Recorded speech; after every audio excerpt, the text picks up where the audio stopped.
Hello everyone, जय श्री कृष्ण। तो आज की इस वीडियो में हम पढ़ने वाले हैं अलंकार के बारे में कि अलंकार क्या होते हैं। अलंकार जैसे कि इंसान के, किसी भी व्यक्ति के शरीर पे जब हम क्या करते हैं, कोई भी आभूषण पहनते हैं, यानी कि सोने के जो गहने पहने जाते हैं, जिस तरह से सोने के आभूषण पहनने से व्यक्ति के शरीर की शोभा बढ़ती है, उसी प्रकार से ये जो हमारे अलंकार होते हैं ये हिंदी काव्य की शोभा बढ़ाते हैं। एक बार परिभाषा देख लेते हैं। अलंकार का शाब्दिक अर्थ है आभूषण। जिस प्रकार स्वर्ण यानी कि सोना आदि के आभूषण पहनने से शरीर की शोभा बढ़ाते हैं, यानी कि जब हम स्वर्ण के आभूषण पहनते हैं तो वो क्या करते हैं, वो हमारे शरीर की शोभा बढ़ाते हैं। उसी प्रकार अलंकार से काव्य की शोभा बढ़ती है। उसी प्रकार जो अलंकार होते हैं वो क्या करते हैं, वो काव्य की शोभा बढ़ाते हैं। आचार्य भामह को अलंकार के जनक कहा जाता है। वैज्ञानिक वर्गीकरण यानी कि वैज्ञानिक दृष्टि से जो वर्गीकरण किया गया था अलंकार का, वो आचार्य रुद्रट ने किया था। आचार्य रुद्रट के द्वारा वैज्ञानिक वर्गीकरण किया गया था अलंकार का। अलंकार के भेद कितने होते हैं, अलंकार की परिभाषा हमने पढ़ ली है कि अलंकार क्या होता है। अलंकार का मतलब होता है आभूषण। जैसे आभूषण मनुष्य के शरीर की शोभा बढ़ाते हैं, स्वर्ण आभूषण यानी कि सोने के आभूषण जब हम पहने हैं तो जिस प्रकार वो मनुष्य के शरीर की शोभा बढ़ाते हैं, ठीक उसी प्रकार अलंकार काव्य की शोभा बढ़ाते हैं।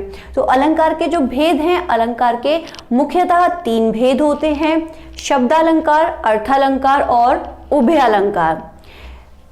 छोटी वीडियो बनाने की वजह से यहीं पे मैंने पूरा कवर करने की कोशिश की है। शब्दालंकार की डेफिनेशन देखेंगे। सबसे पहला है शब्दालंकार, दूसरा है आपका अर्थालंकार और तीसरा उभय अलंकार। शब्दालंकार क्या होते हैं, वह अलंकार जिसमें शब्दों के प्रयोग से काव्य में चमत्कार उत्पन्न होता है, वो हमारा शब्दालंकार कहलाता है। ठीक उसी प्रकार नाम से ही पता चल रहा है अर्थालंकार, यानी कि जिस अलंकार में अर्थ के आधार पर, यानी कि जहाँ पे कोई पंक्ति दी हुई है और उसमें हम देखेंगे, पहचानेंगे कि हमारा अर्थालंकार है, तो जब उनमें अर्थ के आधार पर काव्य में चमत्कार उत्पन्न होता है तो वहाँ हमारा अर्थालंकार होता है।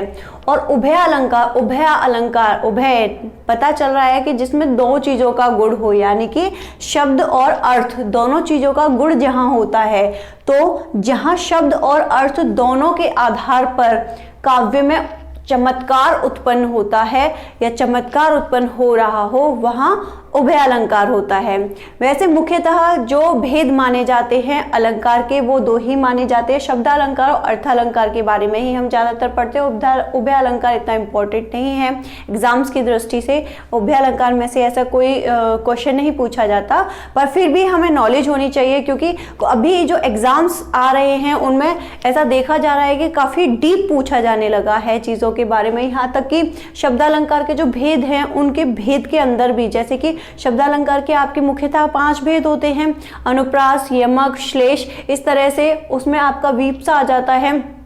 उनके भी प्रकार यानी कि उनके भी भेद के बारे में और पूछ लेते हैं, तो हमें डीपली टॉपिक वाइज टॉपिक यानी कि एक टॉपिक की अलग से वीडियो हम आगे अपने चैनल पे अपलोड करेंगे। तो ये एक शॉर्ट वीडियो है जिसमें कि अलंकार के बारे में आपको इंपॉर्टेंट इंफॉर्मेशन मिलेगी। So thanks for watching my video. Have a great day. God bless you.